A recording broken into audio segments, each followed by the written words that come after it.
Саламатсыздарбы, урматтуу биздин каналдын көрүүчүлөрү. Бүгүн биз Бишкек шаарынын тургундарын тынчсыздандырган, шаардын үстүн каптаган ыш жөнүндө сөз кылабыз.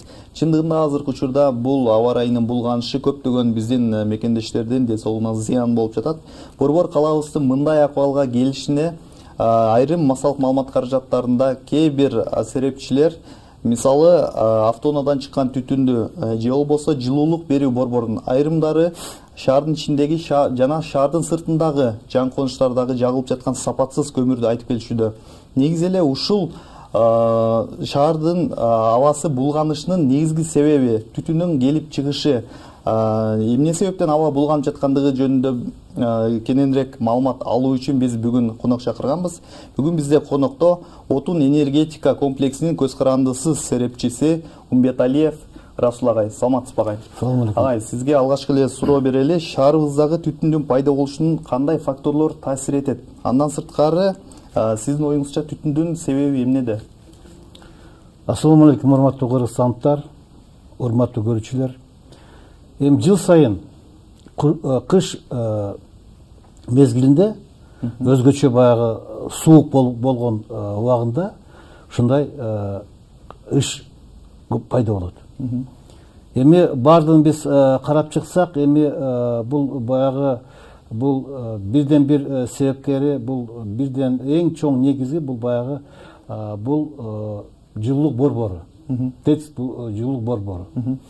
Эмне дегенде жыл сайын көзгү кыш мезгилинде бул электро жылуу борборунда 1 миллион 700, 1 миллион 600 миң тонна көмүр жагылат.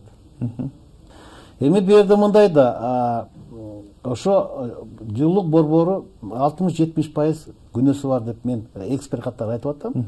Эмне дегенде баягы бул жерде бир жана көмүрдүн сапаты. Көмүрдүн сапаты баягы өзүнчө бир эң негизги сапаты баягы ыш эмне үчүн пайда болот? Эмне дегенде көмүр, сапатсыз көмүр болуп атат. Анан ал жерде учуучу заттар болот. Көмүр жаккандан кийин учуучу заттар болот. Ошон биз баягы карап көрсөк, мынагу кара кечеден келип аткан көмүрдүн баягы учуучу заты 34-38% түзүлөт да. Мынагу Казакстандан келген көмүр, мына Шабаркөл, Кара Жыра, акыркы 2 жылдан бери бир Кара Жырадан 600 миңден 400 миң тонна көмүр алып атабыз. Ошо негизинде ал жерде ошо учуу заттын мындай эмеси көлөмү 48-50% болуп атпайбы? Ошо негизинде эмне дегенде мынагу биз үчүн мынагу жылуулук борборунда көмүр жагылып атпайбы? Биз үчүн Казакстандын көмүрү эң мындай зыяндуу болуп атат. Сапатсыз. Эмне дегенде бул баягы канчалык баягы тиги технология болбосун, заманбап технология болбосун, 100% эч качан баягы гүлдү дагы, тиги ышты дагы кармай турган технология жок. Анан айтып отурган мындай да, эми бардыгы ошо тиги мына кече күнү эле Акылбек Жапаров айтып кетти, ушу көбүнчө машинелерди күнөөлөп атат. Эми ал жөнүндө мындай айтып койсок да, мына кышкы мезгилинде, жакын мезгилине караганда, кышкы мезгилинде бир 10-15% машина азыраак жүрөт. Азыраак. Эмне үчүн? Эмне дегенде тайгак болот, көбүрөөк машиналар жүзбай калат, тиги дөңгөлөктөрдү, кышкы дөңгөлөктөр кое албайт, кымбат. Ошо негизинде кышкы мезгилинде 10-15%га машина шаарда азыраак болот. Эмне деген четки аймактардан деле, Ош, тиги Жалал Абад, Нарын, Көлдөн, Таластан көп машина келе албай калат. Эмне дегенде жол тайгак, тиги бензин кымбат, келе албайт. Но кышкы жакын мезгилинде машина көп болот. Эмне үчүн анда жакын мезгилинде, күзгү мезгилинде ошондой тиги ыш болбойт? Эмне дегенде баягы тиги түздөн түз баягы бул жерде баягы суук, кескин түрдүү суук болуп, кыш болгон негизинде баягы түтүн тиги өйдөгө чыга албай, баягы суук басым кылып шаардын үстүндө кармап турат да. Ошо мына айтып кой, мына акыркы мына 10 жыл, 15 жылда мына модернизация болгондон бери 2014-жылы өзүңөр жакшы билесиңер, ТЭЦ жылуулукту модернизация болуп, кытайский энергоблоктор коюп, анан эски советский энергоблоктор тиги буу казандарды алып Кытай энергоп коюлду. Ошо негизинде кубаттуулугу 200-300 мегаваттка көбөйдү. Ошо негизинде тиги көмүрдүн жаккан көмүрдүн көлөмү дагы көбөйдү. Ошо деле биз деле байкап туруп атпайбыз. Мына тиги декабрь айынан баштап, мына өзгөчө 10 январдан баштап ыш каптап кетти. Өтө зыяндуу болуп атат. Өтө зыяндуу болуп атат. Эмне дегенде түздөн түз мына акыркы 5-6 жылда тиги мына Бишкек шаарда, анан кийин тиги Коңуш тиги жашаган жарандарда, анан кийин Чүй аймагында жүрөк оору менен, астма оору менен ооруганда көбөйүп кетти. Эмне дегенде бул түздөн түз биздин жарандарга, Бишкекте жашагандарга түздөн ден соолугуна таасир берет. Эми бу жерде мындай карап көрсөк, бул эми жалпы бул биринчиден ыкчам иштерди караш керек. Экинчи жагынан мына тиги бир 3 жыл, 4 жыл, 5 жылдык мындай чараларды көрүш керек. Анан кийин кээ бирки чаралар бар, 15 жыл, 20 жылдык чара көрүш керек да. Агай, айтсаңыз, сиз азыр абанын булганышына негизги фактор катары жылуулук берүү борборун айтып жатасыз. Мисалы 60-70% абаны булгап жатат деп. Анан азыркы учурда бизде ыш нормадан ашык чыгып жатат. Ошону аныктоочу бир кандайдыр бир өлкөдөн лаборатория барбы, же болбосо биз башка бир өлкөлөргө барып кайрылышыбыз керекпи? Ошол жөнүндө да айтып жатсаңыз. Бу жерде мындай болуп атпайбы? Азыр могу ошо ыш боюнча изилдеген бир мекеме жок. Эмне дегенде бизде мекемелер бар, жаратылыш министрлиги бар, өзгөчө кырдаал министрлиги бар, тиги саламат сактоо министрлиги бар. Ошо баардын көзөмөлдөп, баарын эсептеп, баарын анықтап чыгыш керек да. Эми мындай ойлоп көрсөк да, мына эми баягы тиги мамлекеттик тиги кызматкерлер айтып атат. Бул тиги шаардын четиндеги жаңы Коңуш жашаган жерлерде от жагып атат, көмүр жагып атат, анан тиги эме тиги резина жагып атат, дөңгөлөктөр жагып атат. Анан тиги отходдорду тиги цехтеринен чыккан отходдорду тиги кийим тиге турган эмелерден, цехтерден, тигичи цехтерден тиги эмелердин баягы калган аткандарды үгүттөп атат деп ушундай эметип атат да. Сөздөр болуп атат. Ошо анан тиги машина көбөйүп кетти, ошол жерден эми мындай эсептеп көрөлүк да. Эмне дегенде мына, например, жылуулук борбору 7-8 тонна жагып атат бир күндө. Макул тиги шаардын четинде 48-50 Коңуш бар экен. Ошол жерде майли 100 000 дейлик. Ошолордон ашып кетсе, мары 50-60 000 печкасы болсун. Бардыгында жок ал печка. 50-60 000 печканы күнүгө ошо 10 килограмм көмүр жаксы, 20 килограмм жаксы. Ошондо ашып кетсе, ошо тиги жаккан көмүрдү 200 тонна, 300 тонна эле болот. 200 тонна, 300 тонна эле. Ошону салыштырып көрбөйлүкпү? Анан мындай да, бул ыш 200 метр, 300 метр бийиктикте пайда болот. Ооба.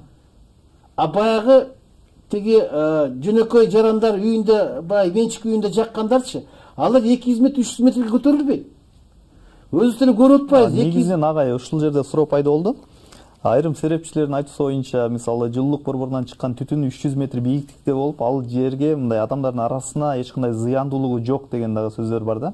Анан айланып келип эле мисалы жакынкы Коңуштардагы жаккан карапайым калктан сапатсыз жагылган көмүрлөрдүн натыйжасында аба булганып атат десек да болобу же кандай болуп калат? Жок, анда мындай да. Эмне дегенде баягы жылуулук борбордун тиги менен трубасы, түтүкчөсү 150 метрден 300 метр болот атпайбы? Ооба. 300 метр. Ошо 300 метрде баардыгыбыз байкап атпайбыз, күнү көрүп атпайбыз. Көрүп атабыз, бирок ошол жактан чыккан жаман түтүндөр бардыгы башка жака асманга учуп, карапайым калкка эч кандай жетпейт деген сөздөр болуп атат. 300 метрден мына труба 300 метр түшө болот атпайбы? Ооба. Ошол жерде түтүн пайда болуп, ыш пайда болуп, ал ошо тиги Бишкек шаарына, анан кийин Чүй аймактарына жайылып кетип атпайбы? Эми кышкы мезгилде мындай да, кышкы мезгилде баягы үстү жакта тиги муздак аба ошону басып турат ылдый. Ылдый басып турат. базыпчы. Ал тиги баягы не деген түтүн жылуу да. Ооба. Ал өйдөгө чыга албай атпайбы? Ошо муздак аба, муздак шамал ылдыйга эмет атпайбы? Анан могу жөнөкөй жарандардын эмези моорозу ашып кетсе бир 15-20 метр.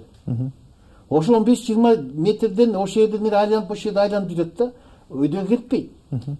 А берде биз көрүп атпайбызбы, тиги 150 метр, 300 метрлик бийикте ошо түтүн пайда болот атпайбы? Түтүн пайда болот, ыш пайда болот. Анан ал эл жакка не дегенде шамал жүрбөй атпайбы? Шамал жок. Ошо кайта эле ошо түтүн, ошо баягы түтүн менен чыккан тиги эме, гүл кайта эле шаардын үстүнө түшүп атпайбы? Шаардын анан кийин ашып кетсе, мына тиги коңуштарда жашаганда ошо жерлерге анан тиги эме чүй аймагына калып атпайбы? Тиги Кытай менен тиги эмеге Казакстан кеткен жок. Эмне деген андай шамал жок андай. Ооба. Агай, жакынкы жылдары ушул аба ырайынын булганышы боюнча көйгөйлөрдү чечүүнүн кандай дагы бир мындай ишенимдүү бир жолдору бар? Ушул жөнүндө айтып өтсөңүз. Эми бул мындай да. Кантип чечсек болот? 2014-жылы мен айтып атпаймын, мына тиги алыскы мөөнөткө дагы караш керек да. Ооба, 5 жылдык, 10 жылдык. Дегенде 2014-жылы февраль айында тиги өкмөт президент чечим кабыл алат. Биз жылуулук борборду модернизация кылабыз, реконструкция кылабыз, 389 миллион долларга деп. Ошондо тиги ошондой чечим кабылдашты. Мен каршы чыктым. 389 миллион долларга биз андан көрө тиги Көкөмөрөндө, Жоркун Аранда, Сары Жаста или Нарында 300 мегаватт, 350 мегаватт менен кичи ГЭСтерди биз кичи эмес, чоң ГЭСти курбайдык го. Эмне дегенде бу жерде максат мындай да. Максат электр энергияны өндүрүш керек да.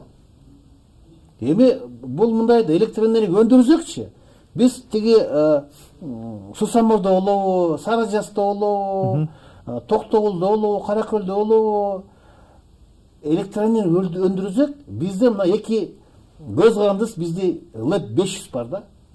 Бирөө Токтогул ГЭС подстанция көмөкчүдөн Фрунзенский, экинчиси жаңы билесиңер, мына 10 жыл болду курганыбызга тиги Датка Кемин.